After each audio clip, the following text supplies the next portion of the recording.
Jadi bagaimana mungkin narasi kekuasaan itu ingin memojokkan buruh dengan wawancara buruh yang nggak paham.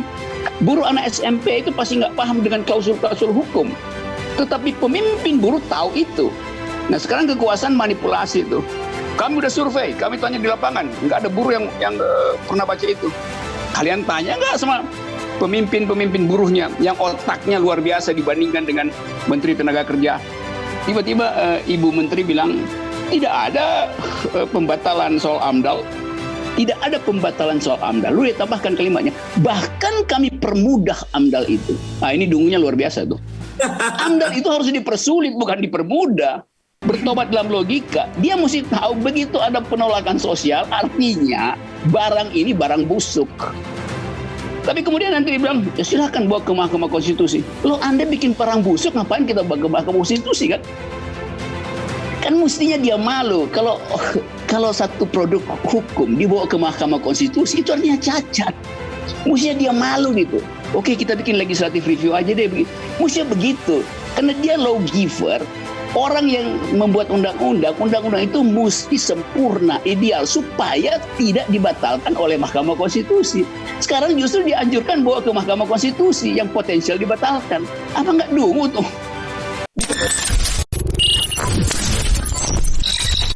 Yang kedua, aparat keamanan juga akhirnya capek juga karena harus jadi PR-nya pemerintah, harus bikin kontra narasi. Loh, tugas polisi itu adalah melindungi mereka yang demo, bukan memberi kontra narasi. Ini undang-undang Omnibus Law bagus loh, jadi kalian mesti dukung. Itu bukan tugas polisi.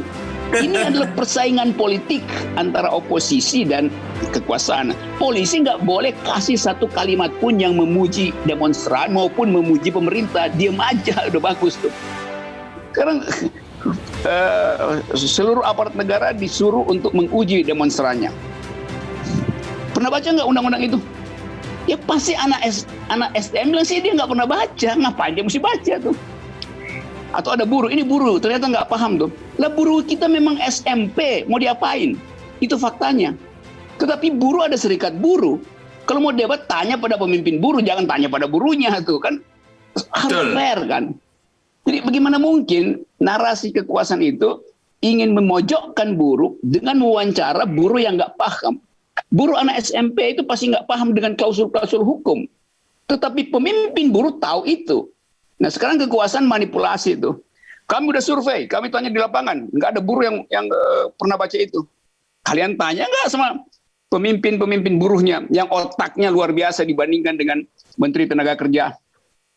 Kan itu yang terjadi. Sekarang saya analisis dulu kedudukan dari undang-undang perburuhan.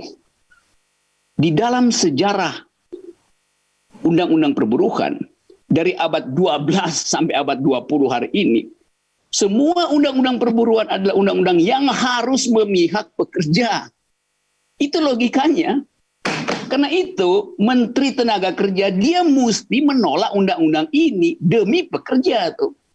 Dia cuma boleh mendengar pekerja, dia nggak boleh dengar pemerintah. Itu logika dari undang-undang perburuhan.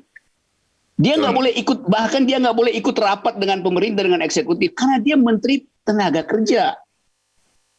Itu sosiologi dari undang-undang perburuhan. Lain kalau buruhnya bilang kami menerima itu, maka si Menteri Tenaga Kerja beritahu pada Presiden, udah saya udah ngomong dengan buruh bahwa mereka menerima, oke. Kalau buruh bilang kami nggak mau menerima, maka Menteri Tenaga Kerja bilang mereka nggak mau menerima. Saya sebagai Menteri Perburuhan mewakili kepentingan buruh juga tidak akan menerima. Jadi etika berpolitik begitu. Nggak ada di seluruh pemerintahan di dunia Menteri Tenaga Kerja anti buruh, anti pekerja, karena ngaco otaknya kan. Itu logik itu begitu. Yang kedua, soal lingkungan hidup. Sama prinsipnya. Menteri KLH mesti mendengar suara LSM, bukan suara pemerintah. Walaupun dia adalah pejabat di kabinet. Tapi dia tidak mewakili kabinet. Dia mewakili hutan, pohon, binatang, kecoa, buah durian, buah semangka. Supaya ada balance di dalam analisis. Jadi kalau aktivis lingkungan bilang ini merusak lingkungan, menterinya mesti bilang oke, saya 100% setuju itu. Bukan dia bantah-bantah justru konstituen dari lingkungan. Kan begitu soalnya kan. Apalagi misalnya tiba-tiba Ibu Menteri bilang tidak ada pembatalan soal AMDAL. Tidak ada pembatalan soal AMDAL. Lu ditambahkan kalimatnya, bahkan kami permudah AMDAL itu. Nah ini dungunya luar biasa tuh. AMDAL itu harus dipersulit, bukan dipermudah. Anda baca seluruh fasilitas legal philosophy, legal reasoning dari hukum lingkungan.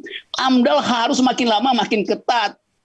Bukan makin lama makin dipermudah. Kalau dipermudah akhirnya, ujungnya secara ekstrem, ya udah nggak usah pakai AMDAL kalau mau dipermudah kan. Jadi ini orang-orang dungu yang memang nggak paham filosofi dari legal theories itu. Bahayanya begitu, pemerintah yang dikendalikan oleh kedunguan begini akibatnya, itu bikin susah rakyat. Jadi itu soalnya. Yang ketiga misalnya, seluruh dunia menolak undang-undang ini. Seluruh koran dunia itu mengatakan bahwa Indonesia terjebak di dalam kedunguan demokrasi. Yang ngomong itu siapa tuh? Pers Yerusalem sampai Washington bicara itu. Pers Moskow di utara sampai pers Melbourne di selatan bicara hal yang sama. Jadi seluruh dunia menganggap Indonesia ini tolol. Tapi pemerintah menganggap enggak, ini udah baik, udah bagus. Buruhnya ini untuk kepentingan buruh. Oke, untuk kepentingan buruh. Berarti buruh nggak akan protes. Lo buruh justru protes. Ini sama seperti Presiden bilang, ini makan ya. Presiden dengan bansos, dia bawa beras. Kalian mesti makan ya. Karena kesulitan ekonomi, saya kasih bantuan.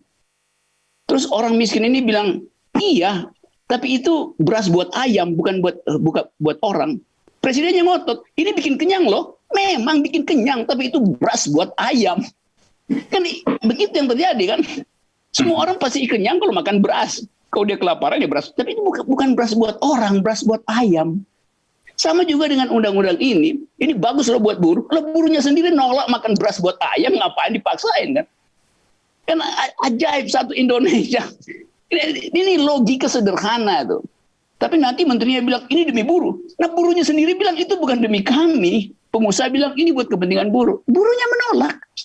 Jadi fakta sosiologis dengan sendirinya membatalkan hukum itu. Nggak perlu lagi pergi pada Mahkamah Konstitusi segala macam yang memang soal politis.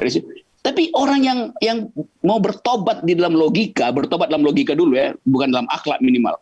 Bertobat dalam logika, dia mesti tahu begitu ada penolakan sosial, artinya barang ini barang busuk.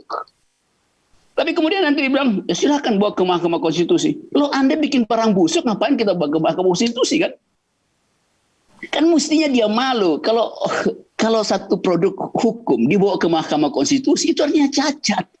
Mestinya dia malu gitu. Oke, kita bikin legislative review aja deh begitu. Mestinya begitu. Karena dia lawgiver, orang yang membuat undang-undang itu mesti sempurna, ideal supaya tidak dibatalkan oleh Mahkamah Konstitusi. Sekarang justru dianjurkan bawa ke Mahkamah Konstitusi yang potensial dibatalkan. Apa nggak dungu tuh? Bikin produk cacat terus dia ngaku sendiri kan. Ini sekali lagi kita ada di dalam keadaan ini, dalam psikologi itu. Jadi pertandingan politik tidak lagi didasarkan pada argumen. Politik tidak berubah karena kekuatan argumentasi, tapi karena kekuatan tekanan politik di jalan. Terima kasih. Mantap. Siap, Prof.